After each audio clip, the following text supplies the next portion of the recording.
Hey, how you doing? So if you're wondering what's going on, I realize that I'm just better at decorating virtual houses than real ones.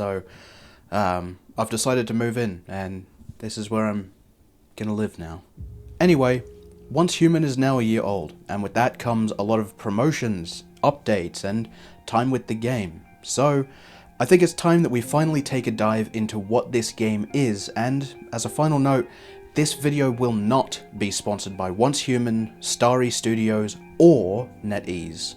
From the very get-go, Once Human comes off as a pretty promising game, but if you don't want to trust what I have to say about it, I brought my brother along to say the exact same thing. Yeah, it's I. See? Once Human is a free-to-play, open-world, survival action-adventure MMO.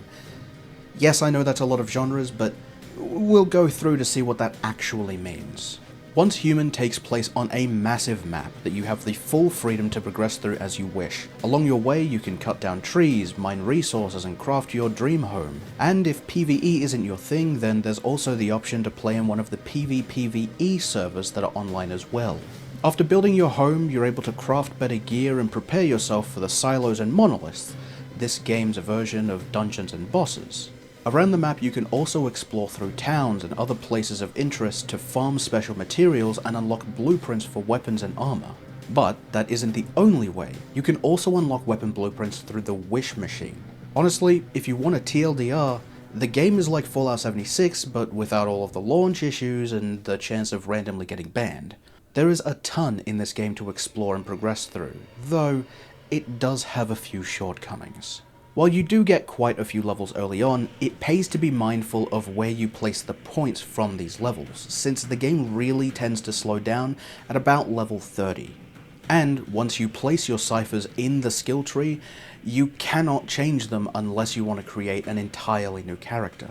While adventuring through this game, it also has quite a few issues loading the lighting. Because of the new event, Eternal Dreams, the game will have you transition into these dream zones. Places that hide high-level enemies, mini-bosses, and raid bosses that you can activate. During these transitions, the lighting will change. Maybe the sky will turn red, or you'll be surrounded by darkness. That's the intention, at least. You see, sometimes the ground will just flash white while the game figures out what it needs to do.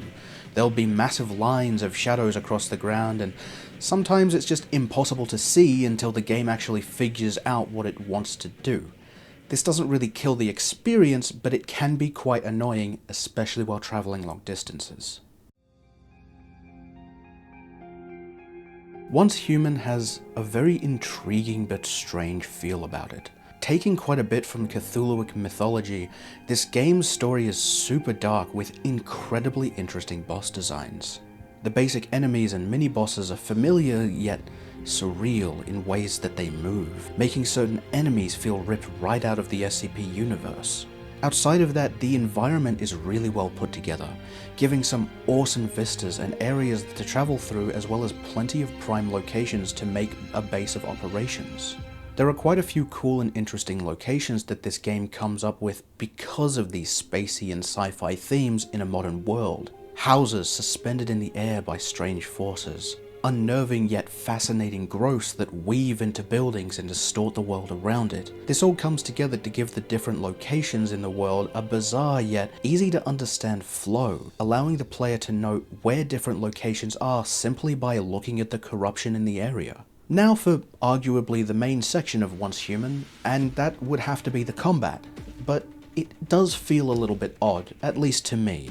Though it feels similar to a lot of other third-person shooters that I've played, there's just a strange disconnect that I can't quite put my finger on. Now, I'm not quite sure if this is because of the delay that I experience from connecting to American servers, but sometimes when I try to line up the perfect shot, the bullet just doesn't hit for absolutely no reason. Granted, that issue doesn't really happen when you're using automatic firing weapons, but that's not to say that the game is only good if you're using these automatic weapons. Much like the majority of games today, enemies have weak points. Bosses have these as well, though they have the ability to evolve throughout the fight, some becoming invulnerable to damage or even revealing others later on. This kind of combat is a good step to keep people paying attention to the fight, and with designs as interesting as these, I can't exactly say that these fights ever got really boring. Once Human was a super big surprise for me, and throughout my time playing, it very quickly changed from a title that I kind of passed off as being an overblown phone game to pretty handily rivaling Fallout 76 even in its modern state. So, if you're asking yourself, or me, if you should be trying Once Human, then the answer is yes. It's a free title that offers just as much, if not more, than some paid experiences today, even if it's not entirely original with some of its designs and outfits. Outside of that, thank you all so much for watching. Keep an eye out for more of these in the future, and if you want more unsponsored videos, then feel free to let me know. I'd be more than happy to do these for you. Outside of that, I'll catch you in the next one.